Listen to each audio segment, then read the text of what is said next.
All right. We are live.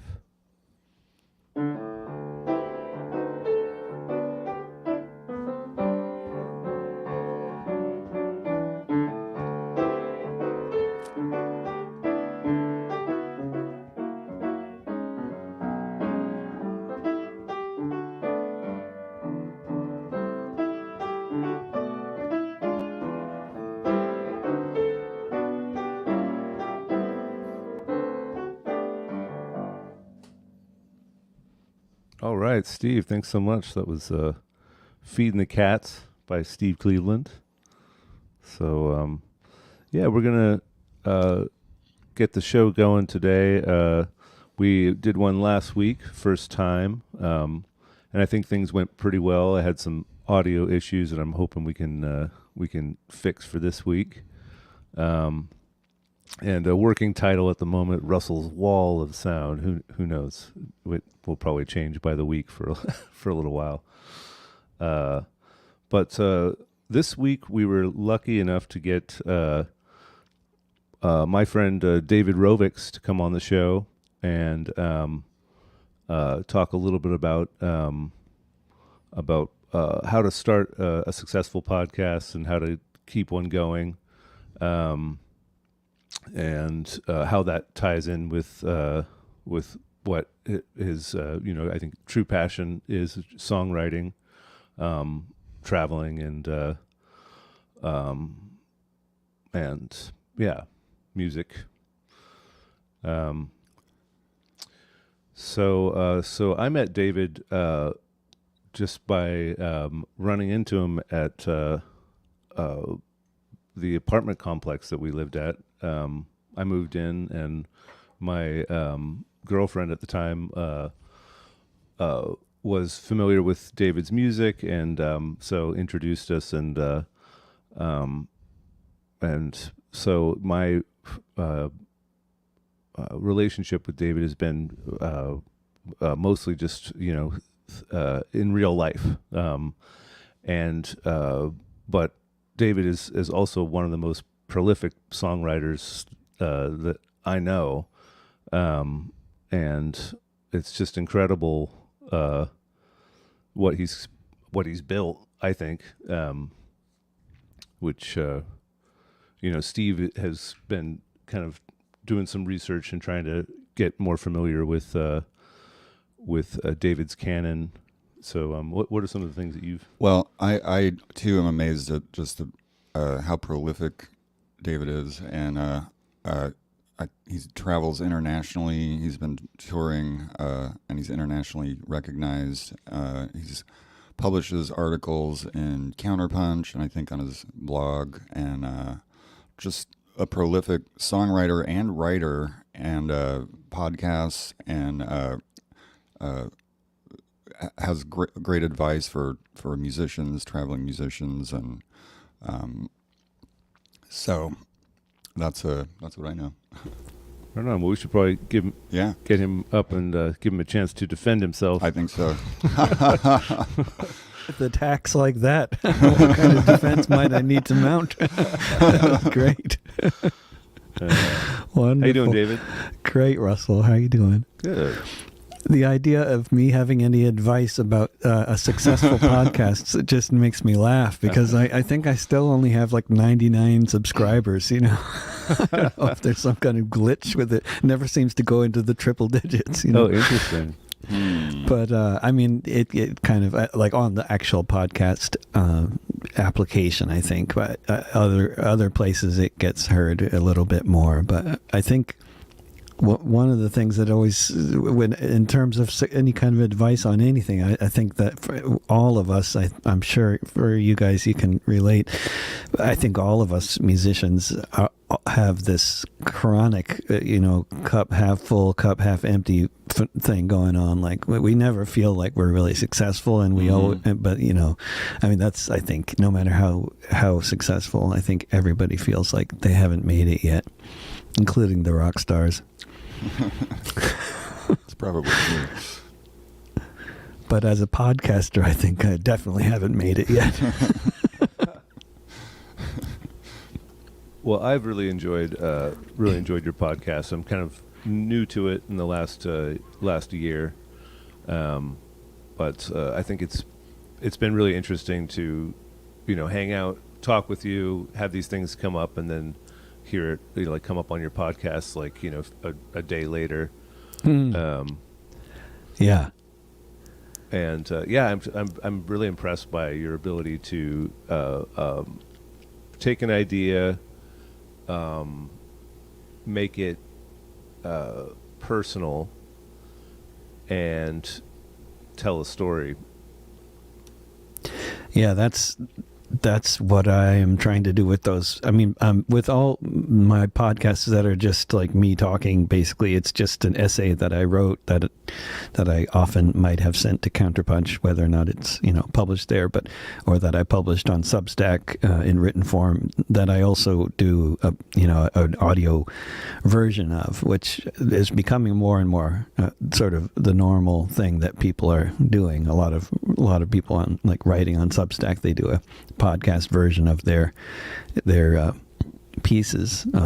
Although during the pandemic, I was also doing a lot of interviewing people and stuff, just to, because I always wanted to do stuff like that, and never got around to it. And also because I needed something to do.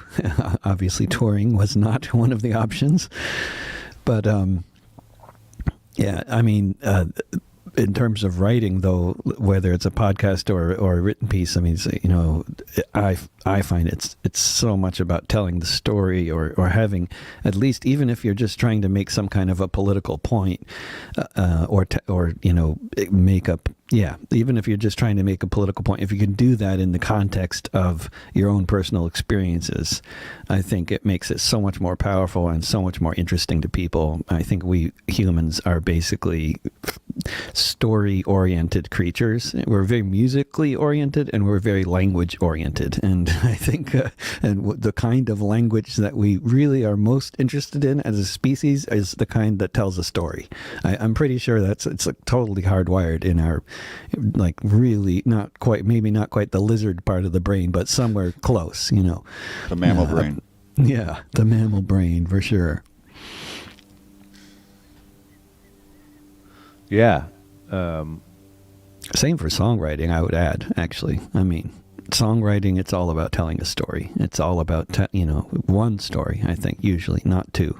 Just one story, and a good song just tells a story. And actually, a good political song, as they say, they call me a political songwriter because I'm writing about history and politics and stuff. So I think it's the same. It's the same. It's no different. You just don't just tell the story.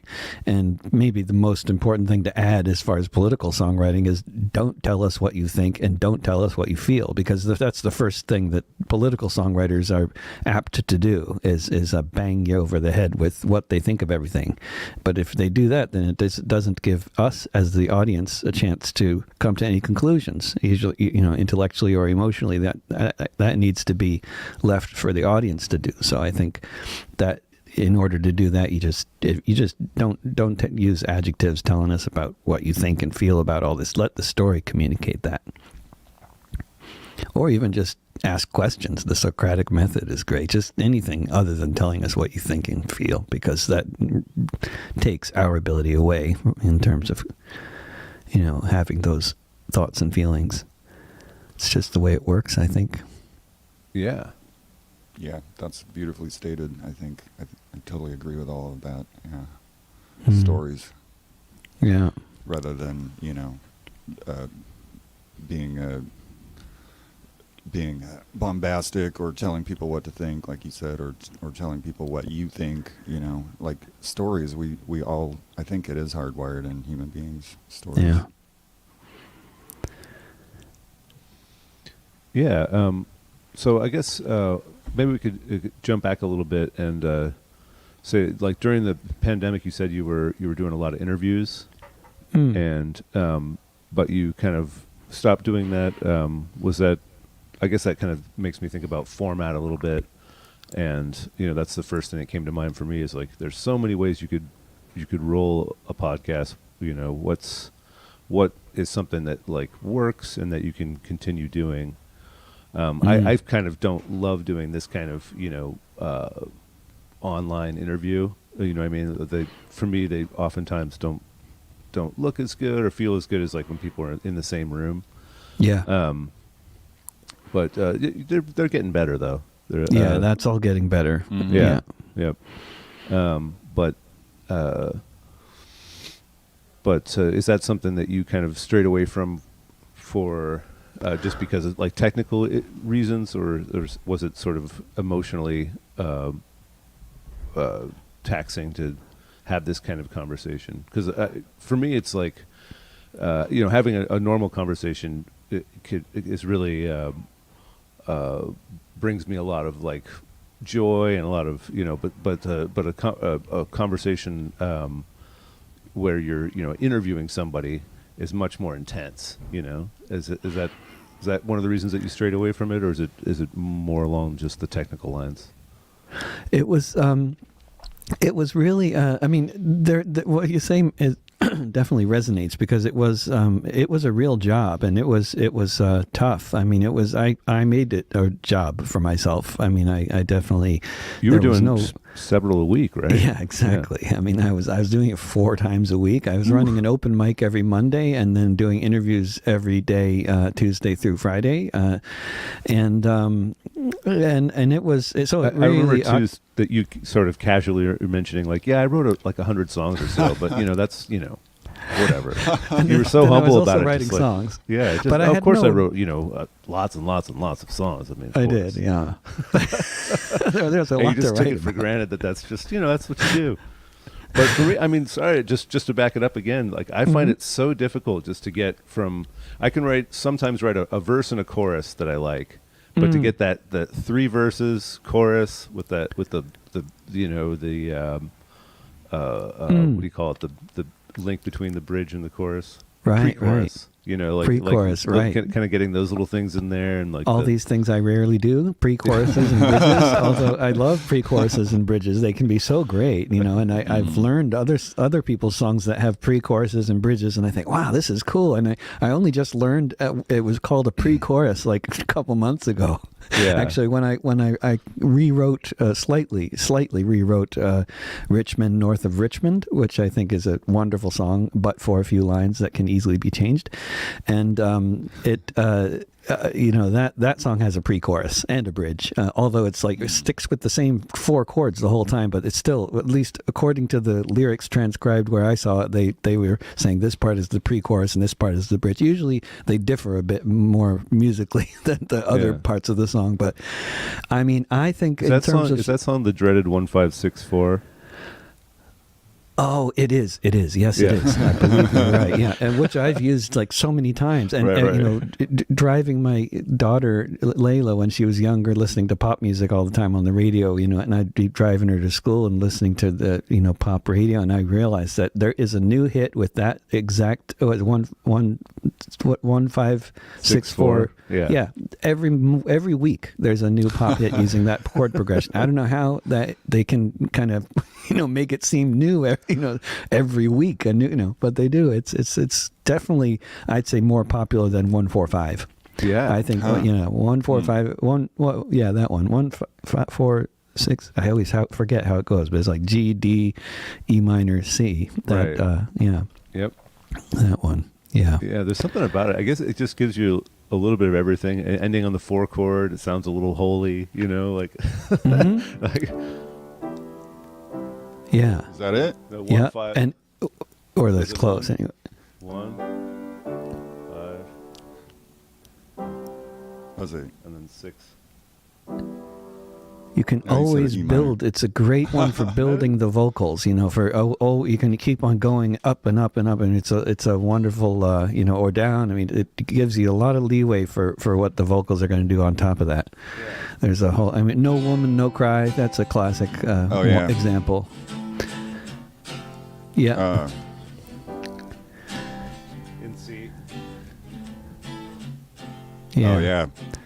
And you can, you vary the rhythm with that one, vary the timing, vary the key, and, you can totally, I've used it 10 times, I think, at least 10 times. and 10 different songs. Yeah, And I yeah. mean, they're good songs. I just don't tend to do more than 2 of them in a given concert, though, because I don't want to, people to catch on how repetitive my. Yeah.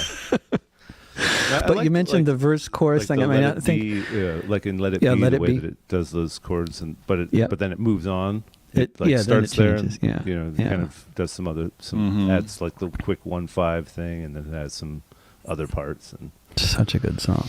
but I think But I think that I think the hardest thing is coming up with an idea and then a good chorus. I mean, those are the hardest parts for songwriting, I think. And then once you have a good chorus, then writing the verses is I find easy. It's a matter of telling the story that the chorus is holding together. But, always getting, writing a verse in such a way that it ends very sensibly with your chorus. I mean, that chorus should be like the chorus should never just like come up like, oh, what's this chorus doing there? Each verse should clearly be leading to that chorus, but the chorus, and then sometimes quite a few times actually, I lose the chorus altogether and just write this sort of more, wordy Dylan-esque style kind of thing where there's no chorus. But I started out writing the song where everything's hanging together with a chorus, which I then drop, so that can be a cool technique. And there's a lot of little techniques like that where the best part of the song is the part that maybe nobody is going to hear because you got rid of it, but it was actually serving a really useful purpose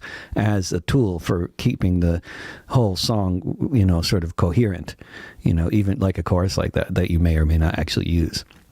I just did that last month, actually. huh?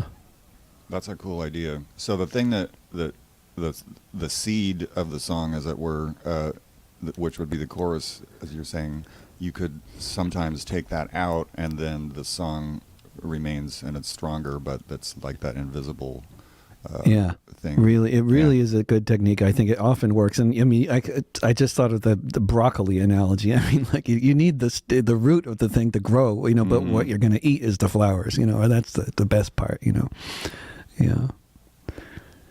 Wow. So, do you often start with music or with? Actually, let me even back it up further. Do you like say? Do you have like a set time? Sometimes, like say, like okay, don't bother me between the hours of noon and 3. I'm going to be writing music, or is it more when inspiration strikes? Or for me personally, I've had the best luck with. Like a really inorganic way of writing songs. Like I've had the best luck when I've just said like, okay, I'm going to be writing songs today from 12 to 2, turn off all devices, notepad and a piece of paper and a guitar, and just, go. And That's a good way. And so Anything that prioritizes it. I mean, I think the key is prioritizing songwriting, and it's, in my case, that's the key anyway, because that's what I consider to be the most important thing I can do with my time is write a song, other than like, keeping my children happy and well fed and whatever. But, other than that, in terms of professionally or, other than parenting, basically, it's writing songs. And luckily, I don't need to think too hard about, paying the rent, because that's also obviously a really important thing to do. But it is through songwriting that I do that. So, and I mean, theoretically, somehow, I don't know how I'm paying the rent, because it's through online begging that I do that. But it's originally my audience exists because I'm a songwriter. So I guess it's songwriting is how I somehow could say that I'm making a living. But it's a matter of priority. I mean, I was hearing somebody on NPR was saying this morning, there's in the average person's lifetime, there's 4,000 weeks. You will experience 4,000 weeks in between birth and death. And it just makes life seem so ridiculously short, which it always feels like to me anyway. But when you put it that way, it's like, we don't have time for what we want to do. Whatever it is you want to do in life, you probably don't have time to do it. But, if you prioritize, you'll have more time for that anyway, and that's probably maybe at least, for some of us, it seems better than just doing a little of a whole lot of different things. So I guess I decided quite a while ago, actually, to prioritize songwriting over anything else. And and I think so. Then that means like having time, so the key to having time is not having a day job. I mean, I don't know how the hell people like Beethoven did it. I mean, he had 22 children and he wrote most of all that music between 4 and 8 in the morning. I don't know how that works, but for me the key is not having a day job, and then you can much more easily prioritize songwriting. And if I don't have a good idea for a song one day, then I might have a good idea for an essay, or maybe I want to do some reading, but not having a day job allows me to do all those things that are part of the songwriting process, which involves also reading a lot of books and being a ridiculous news junkie in ways that are very unhealthy for my mental health, but I do it anyway. Well, yeah, I was wanting to get into that. Yes, in some ways it sounds like the process of getting your music out has been kind of a balance of not getting too sucked into whatever promotional tool you might be using, if it's social media or whatever, not letting that part of it like kind of control your life. Yeah, that is very, because it'd be so easy to get, and I have done it, and it's terrible in every way, I think, to get sucked into having, arguments in the matrix, basically, having, which is the title of a recent essay I wrote. But like, it's just so pointless, and they control the algorithms, they control what we see and who we see, and I mean, the whole thing is just such a controlled Orwellian environment that the idea of taking it seriously is just ridiculous. I mean, it's great to use as a platform for broadcasting a broadcast like this, or for putting out podcasts, or for announcing that you have a new album out, or that you have a new tour out. And of course you have to use the algorithms in ways that will work better, like if you're at an airport and you're going somewhere, take a selfie and put it on Facebook, because that's going to be Facebook likes that algorithm, but I don't engage with people on those platforms in terms of like actually trying to have any kind of arguments or disagreements. If somebody says something sympathetic or has a friendly question, that's different for sure, but if it's anybody with a political disagreement, it's totally pointless to try to change anybody's mind in a comment thread on a social media platform, and it's totally pointless for them to try to change my mind. I mean, it's so insulting for anyone to think that they can say one or two sentences about an article I just wrote on Palestine, and this is somehow going to make me suddenly become an Israel supporter. I mean, well, come on. What planet are you on? It doesn't work. Nobody's mind works that way. We're probably all a bit more complex than that. But it's such a complete. It's a time suck, and it's a total waste of time. All that.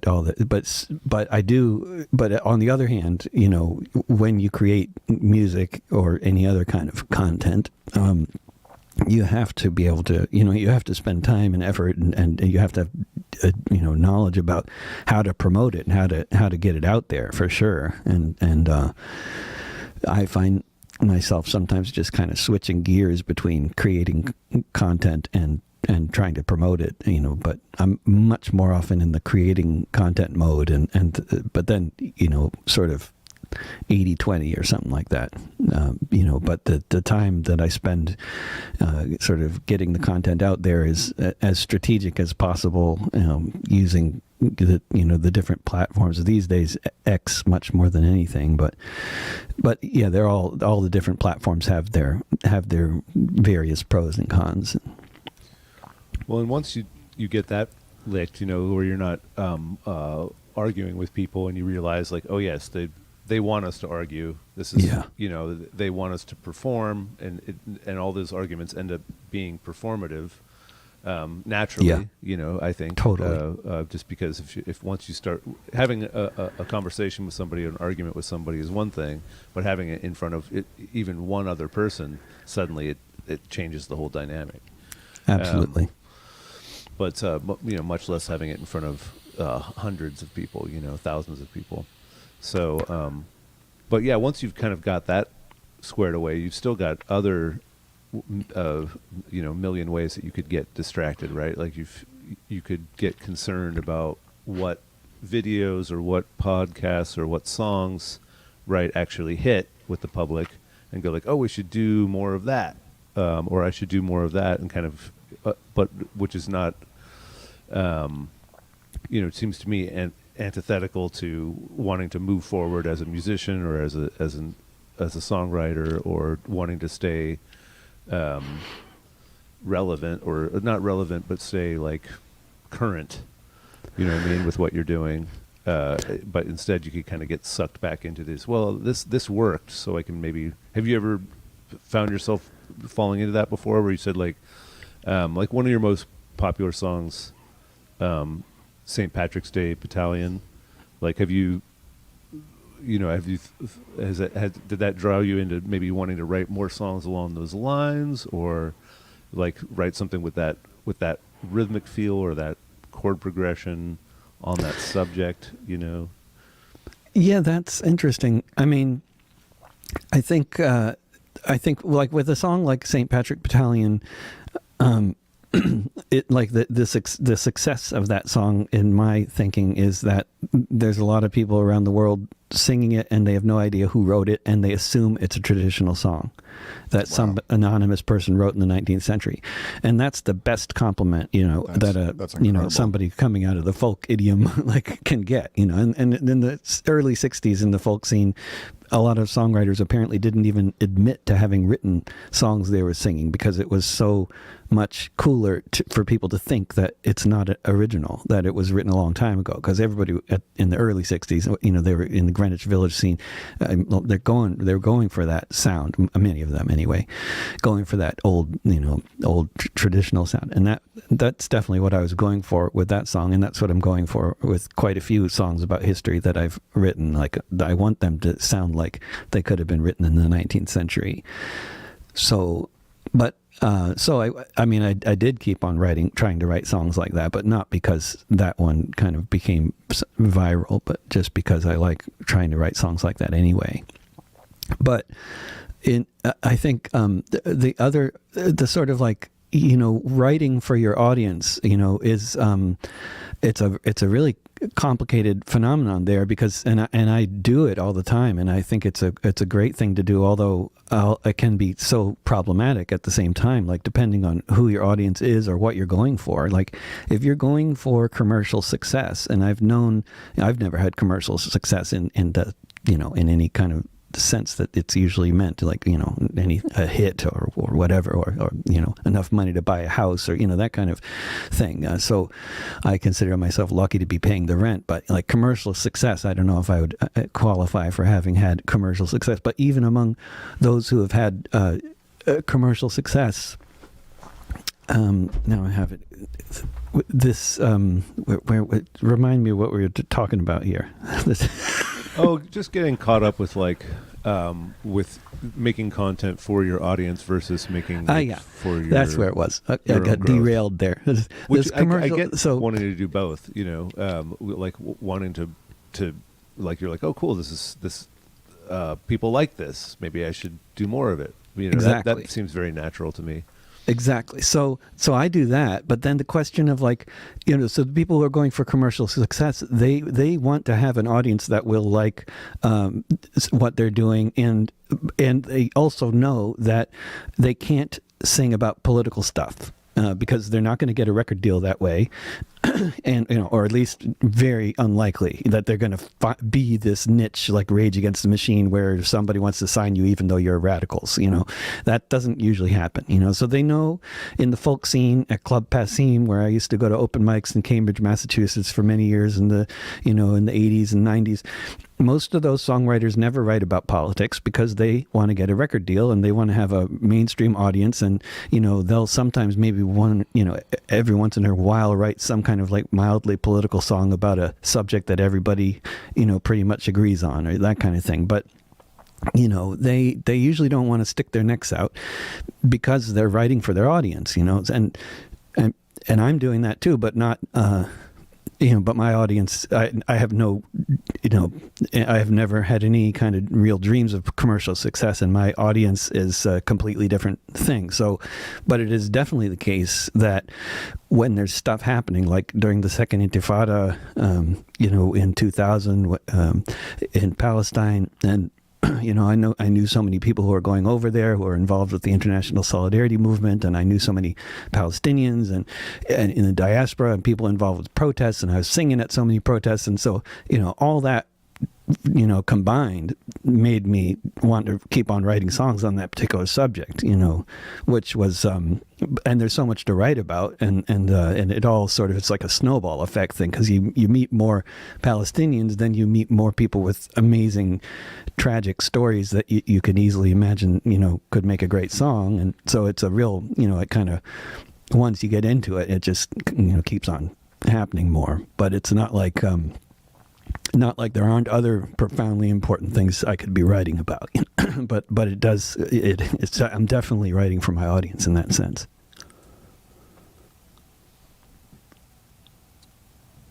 Yeah. Wow. That's such a heavy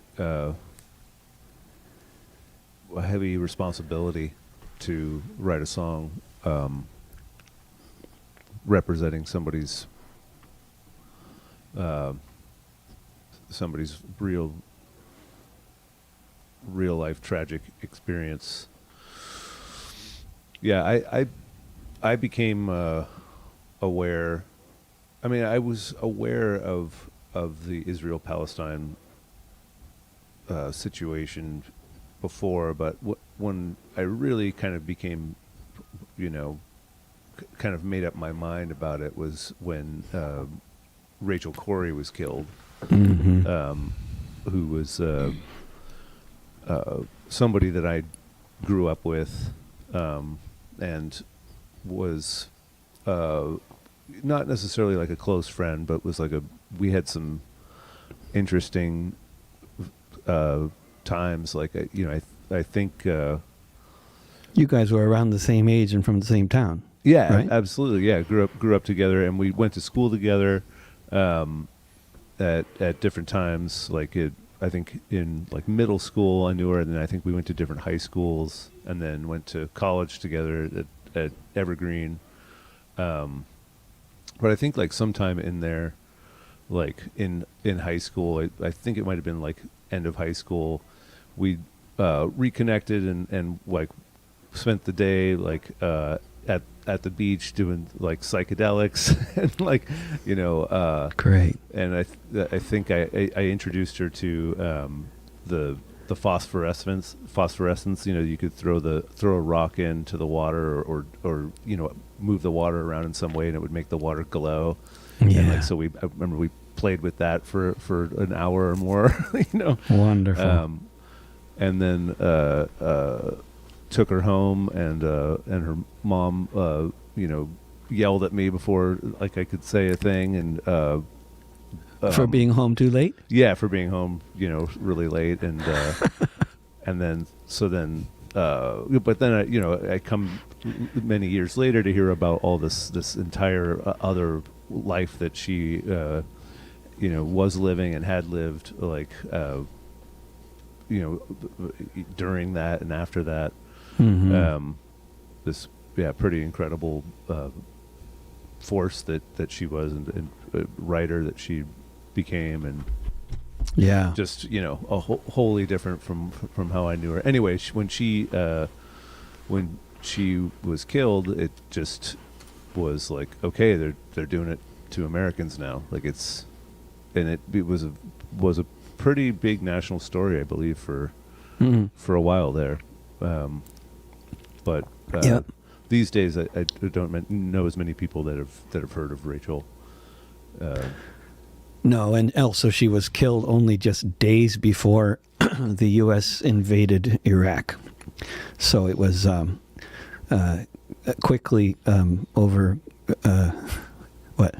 eclipsed by bigger news in terms of world headline event kind of stuff. But certainly, like, everybody in Palestine knows Rachel Corrie.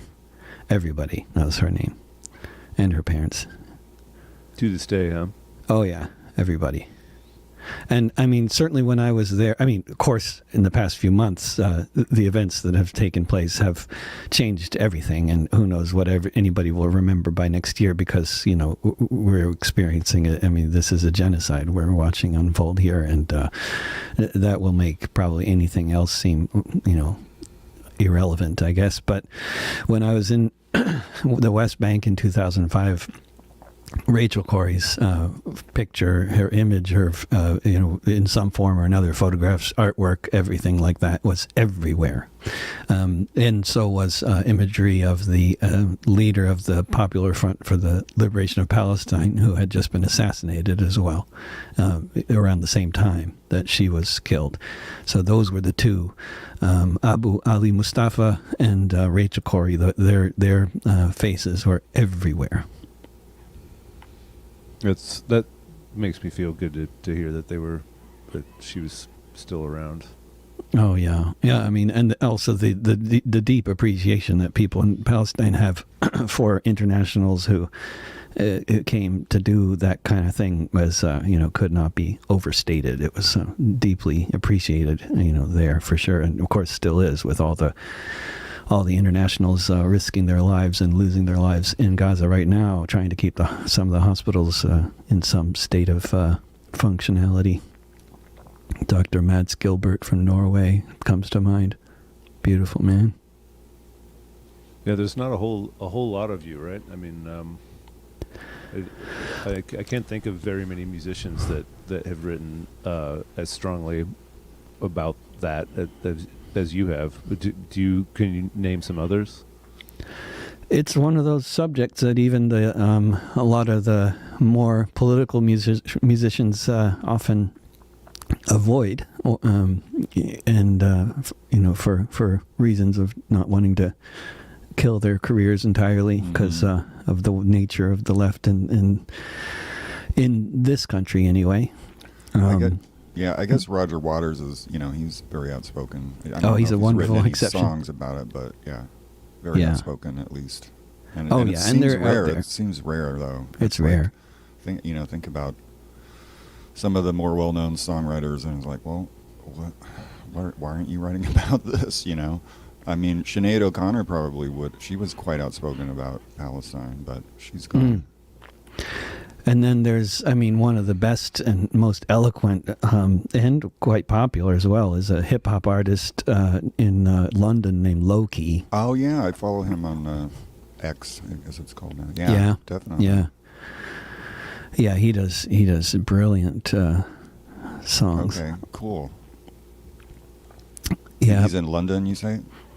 Yeah. I should have other people on the top of. I mean, you know, it's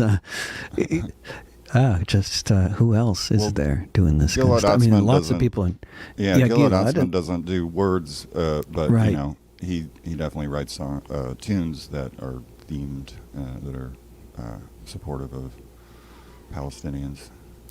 And in Arabic, of course, there's a lot of artists doing. I mean, although just like in the Arab-speaking world, just like in the Anglo sphere, the musicians mostly don't write about politics, and they get criticized by people like us for not writing about politics. You know, it's very much the same phenomenon, which has been very interesting. The experience that I've had actually just over the past 2 weeks after I wrote a song when the Ansar Allah, the Houthi army, they have been raiding ships bound for Israel and in the Red Sea and really disrupting global shipping in a really big way. And I wrote a song thanking them for their efforts. And I have since been in touch with a whole lot of people in Yemen, which has been fascinating. Mostly I'm clicking translate on Arabic tweets, people are writing me actually messages like to me, but they're writing in Arabic. So then I just, but luckily with Google, it's easy to translate. Although I'm finding that it's quite a lot of the time that the messages don't translate well. And I realize the reason is because they're using all kinds of cool sort of what is the word, like religious references that Google apparently doesn't know about. Like Google got one of them really well when one guy said one of the best compliments I've ever received from anyone. He said, "Sometimes Moses grows up in the house of the Pharaoh," which is wow. I mean, what a nice thing to say about somebody. Well, obviously, he's referring to me being from the United States and still being on the side of justice. But I didn't even realize that Moses was adopted by a pharaoh. I mean, my knowledge of the Bible is incredibly limited, but their knowledge is so deep, and they're constantly referring to biblical references all over the place. So, yeah. Well, that was a minute ago. You mentioned that the nature of the left could be crushing to a career if you chose to write about certain subjects. Yeah. Has that played itself out for you? Have you seen that that really happening?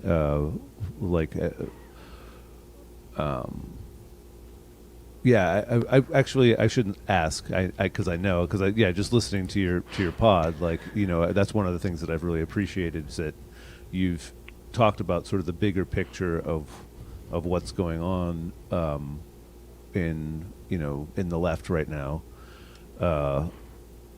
and talked about your personal experience with that, how you've been targeted and how you've been called things that I know you are not, surreptitiously and online, and even I've heard posters being put up or something like that. Anyway, Mm-hmm. do you think that has to do with what you choose to write about as a songwriter and what you choose to speak about? It's hard.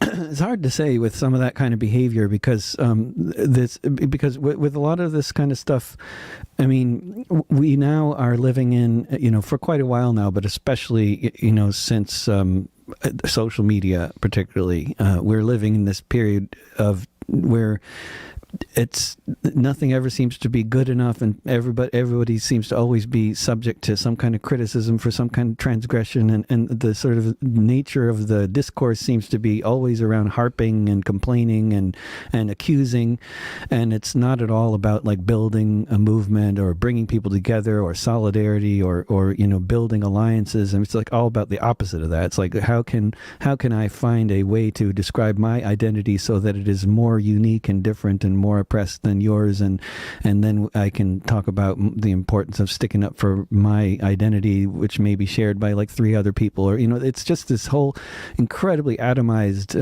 kind of direction that things are going. And so it also seems to be very much like the critic's mind. Yeah.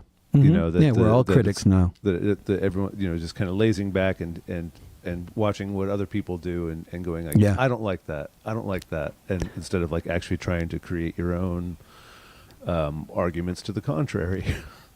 Yeah, or trying to build anything. I mean, the whole if you think of yourself as a leftist or as somebody, then usually that means traditionally you are interested in building a social movement that is sticking up for the interests of the majority population, or whatever we're calling it, the 99%, the working class, or whoever. That has always been what the left has been about. But that now it's things have changed, and that's been, I think, a process that has had to do partly with the influence of postmodernism in academia, but I think also to no small degree it's been the influence of the social media platforms and the way they run themselves and the algorithms that control our lives. Yeah, I mean, there's a lot of different factors. So postmodernism, I mean, that was something like I went to the Evergreen State College, and that was something that was encouraged, like I'm thinking across a lot of different subjects. People were sort of pushed into. I think in different classes I was forced to read least 4 Michel Foucault books, which I can hardly remember any of it. It was, and he's one of the more intelligible of the of the lot. But yeah, it's interesting that you should say that, because I've always I'm with pushed Chomsky over Foucault there, Yeah, me too. I read Chomsky as well. He's I just not a remember, postmodernist. Excuse me? He is not a postmodernist. Right, exactly. Yeah, his writing is clear.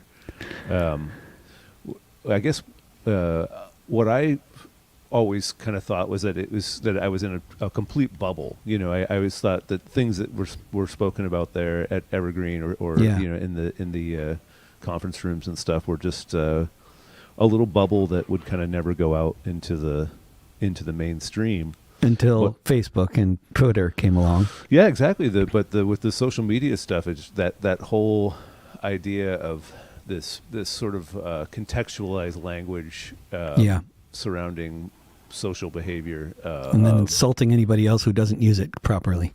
Right. And I noticed it before social media, but after I was in college, like certain terms that went in style and out of style. Like I think the idea of a microaggression came in like after I was in school, and I never quite understood what it was. I kind of got what it was getting at, but it also seemed like, aren't there macroaggressions all the time? Aren't there macroaggressions we might want to be concerned with? I mean, not to downplay the significance of being subject to constant microaggressions going through life as various people, as is the reality for lots of people. And I mean, all these things are relevant. It's just a matter of the context and not losing track of the context, which is what I think so many aspects of social media and postmodernism and the contemporary left is all about losing track of the context, because the context is, for those who have already lost track of it, I think, bears reminding folks that we live in a country, just like many other countries, but we live in a country where 1% of the population owns the vast majority, more than 50% of the country. That's our reality, is this monolithic sort of form of capitalism that has the majority of the population, 2/3 of the population, living basically hand to mouth, not knowing how they're going to be doing in a few months as prices keep rising. And 1% of the population owns most of the country. That's our reality. And there's no other kind of possible difference between humans that even comes close to that reality, to that disparity. There is no racial or gender or any other kind of disparity that even comes close to that disparity in any possible way that you can possibly measure it, if you're at all being intellectually honest. The class divide in this country is absolutely overwhelming, overpowering.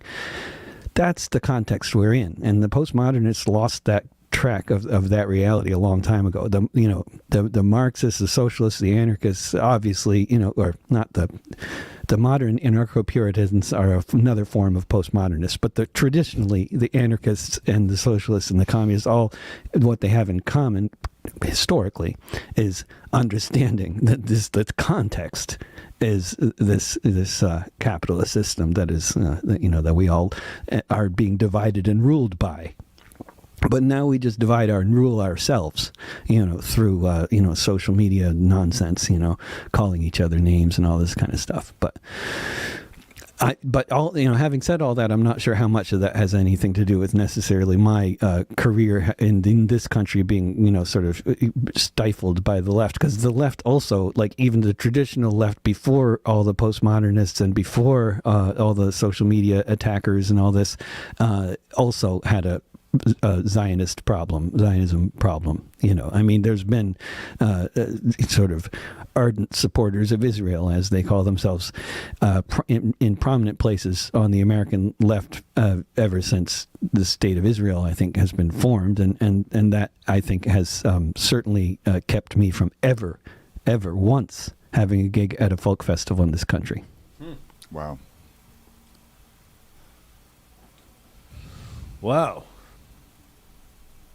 Huh. I mean, I played it. At the time that I was, back when college gigs existed, like So, back when you were a I'm sorry. student. So you've never played like a large folk festival in this?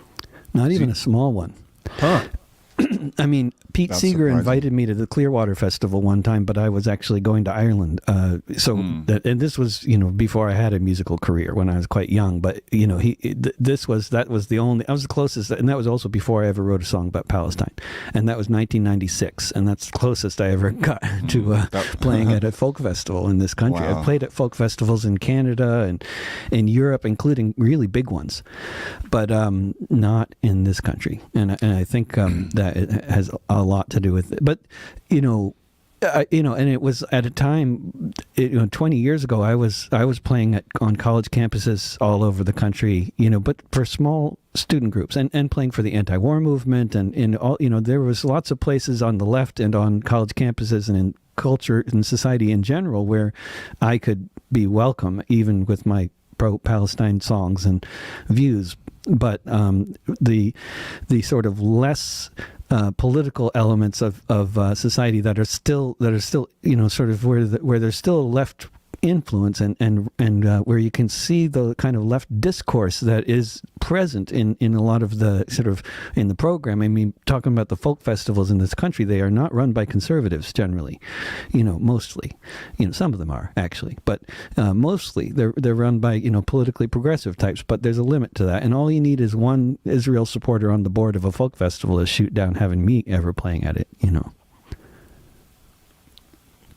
That's incredible. What do you suppose that that influence comes from? Is it just that is it just that terrible, like, to be called anti-Semitic? Is it carry that much weight? Is that kind of what it is, or are there other avenues? Is that the worst kind of pressure? Like, to, because I mean I would hate to be called racist or hateful or sexist, anti-Semitic. I mean, I just would hate to have that come out about me. I would do a lot to avoid exactly being called that. It's a terrible thing. I honestly, I have avoided a lot to not be called that. I think that it's been a real hindrance as far as even forming some of the ideas or writing the songs. I know how I feel about certain subjects, but I kind of have almost maybe programmed myself not to write about those things, or not to go that far down that road, because I can't think of how I would present that, I guess. Yeah, it's really, I mean, there's a lot of things you just, that I think a lot of us, most of us, all of us maybe are self-censoring to one degree or another, because we don't want to be accused of one thing or another. And I think to some extent that's a very healthy thing, because it just shows that you're being cautious, and also like, there were many, many years when I had opinions about what was going on in Palestine, and I never wrote a song about it.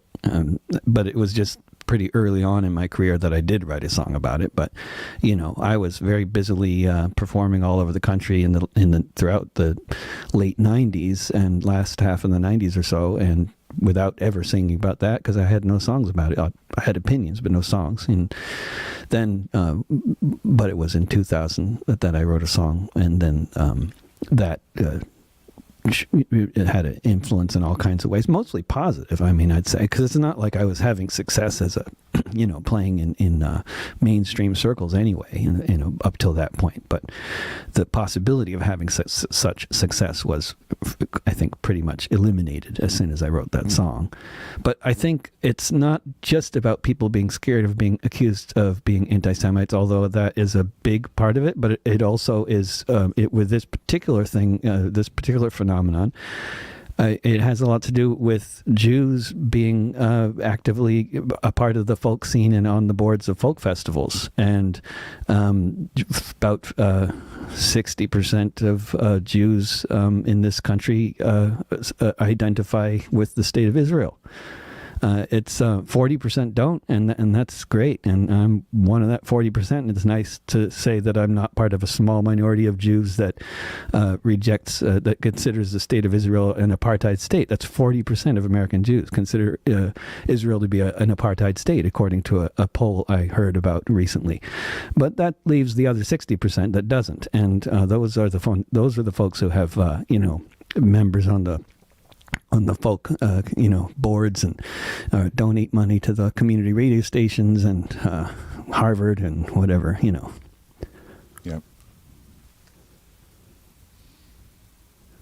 Wow. And that didn't deter you from taking that subject on. Well, I mean, I don't know if it deterred me, but it deterred me enough up until the point where I did take it on that by the time I did take it on, I knew what I was talking about. Mm-hmm. I mean, by the time I did take it on, I had already read books on the subject and had been also following the news from the Middle East since like 1982 or so. So I knew. But so I definitely, I'd say the deterrent effect was actually really positive in my case, because I could have written something not very good on the subject, a few years earlier, but waiting until I really knew what I was talking about to do it was a good thing, because it's a very complex. I mean, many aspects of the whole thing are very simple. Actually, it's about land and freedom. It's about dispossession.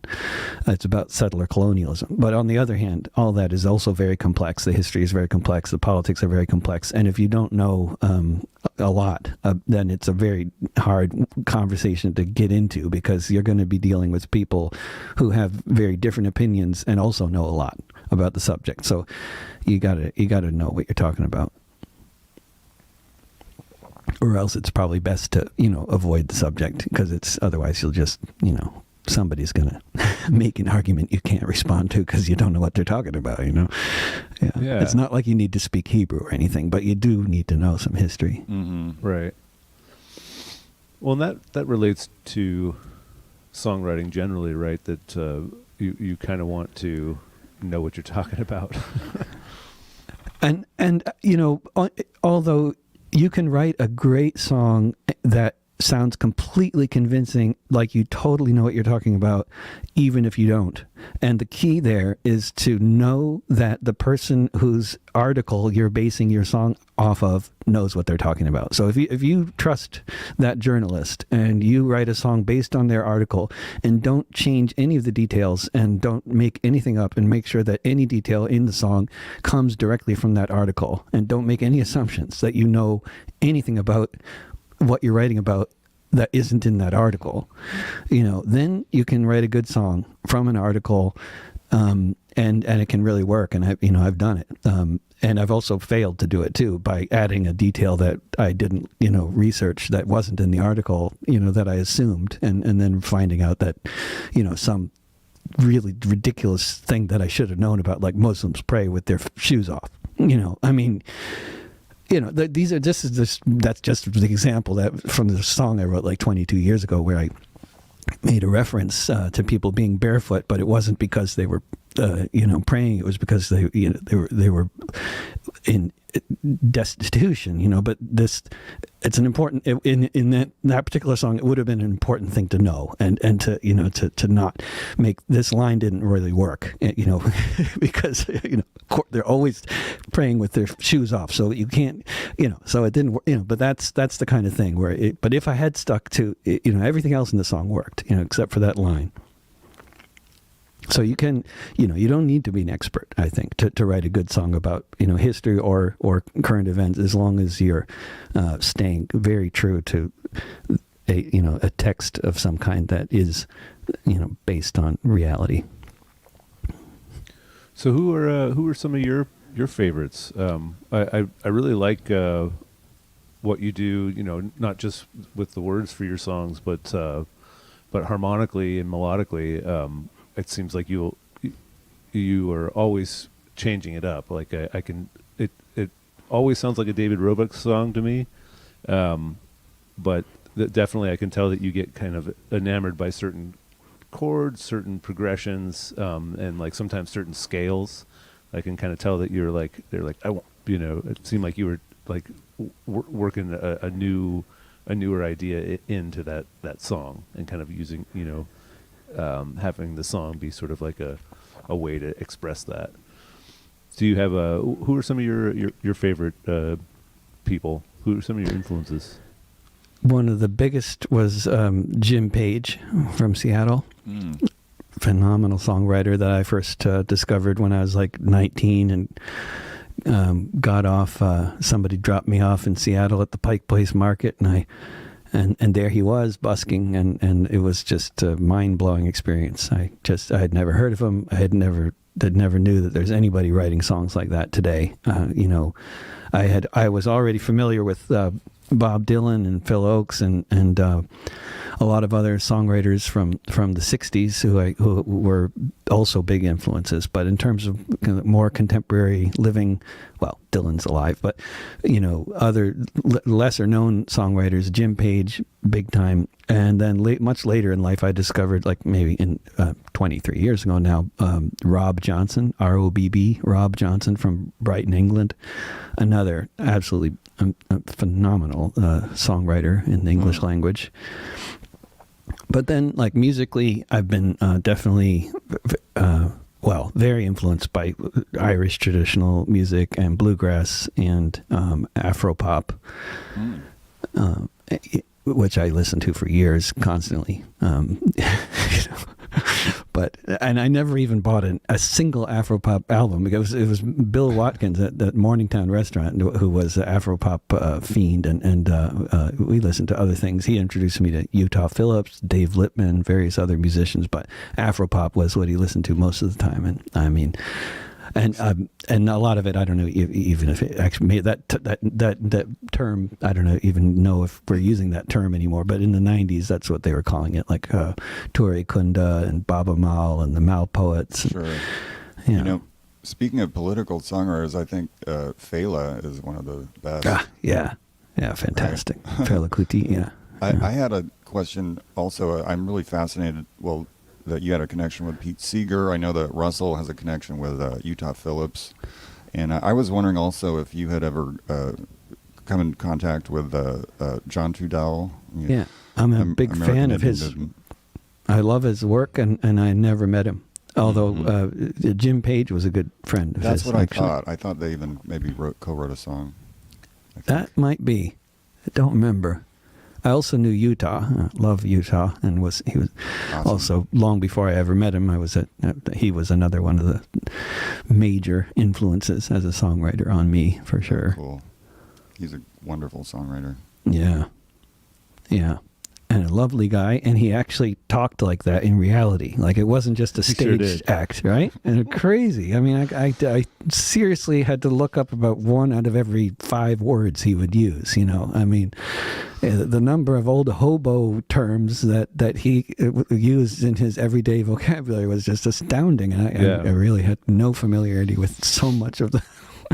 Yeah, I remember when I met Utah first is when we were playing a show at the Capitol Theater in Olympia, when Utah came and played, and we were warming up beforehand. So we played with Brendan? With Brendan Phillips, Utah's son, and so I was kind of the multi-instrumental guy for that show, and so I had like a glockenspiel and a slide guitar, and anyway, so we were getting the microphone set for the glockenspiel, and I was kind of giving it some taps, and he walked over and he said glockenspiel, glocken, glockenspiel, and he kind of walked away going glock. Great. And I was like, okay. And so he came back after we had done the sound check, and he's like, did you know that glockenspiel in German means good speech? It's a beautiful sound. It's like a woman singing like that. A beautiful speech. And I was like, oh, interesting. Is that true? And he's like, no, I made it up completely. Great. So he That's just awesome. gone away and decided he was going to trick me with this ridiculous thing. Oh, great. Great. Yeah. That's classic. Yeah. He was brilliant. This is in the South, in the southern U.S., and in, I guess, the Southeast, and in Ireland. That kind of thing is so common, and I would fall for those just all the time, until I started realizing this was like a thing they did. It's like tell a story until and make it more and more ridiculous until you finally eventually no longer believe it. But they try to keep you going usually, until it gets more and more ridiculous, and they're waiting for the point at which you realize you're being lied to. It can be very entertaining when done well, very annoying when done badly, I find. All right, well, David, thanks so much for coming on and chatting with us today. This was great. Hopefully we can do it again sometime. Trying to keep things kind of on the short and sweet end, and we're already over an hour here, which is Time really flies, really but I think that was flies. absolutely really wonderful. I really enjoyed that, and I think the name of your podcast should be "Talking Shop with Russell and Scott," because it was, yeah. I mean, because that was largely talking shop, It was I would talking say, shop. Yeah, you're right. and it's also like. It's the kind of interview I've often thought about doing with other artists and never got around to. But it's the kind of interview that I would want to listen to with another artist. So I hope it goes well. Very cool. Yeah. Thank you so much, man. All right, thanks, David. Thank Yeah. you. Cool. I'm gonna bump you out of here, and we're gonna play us out with some Feeding the Cats. So thanks so much, David Rovics, joining us. Thank you.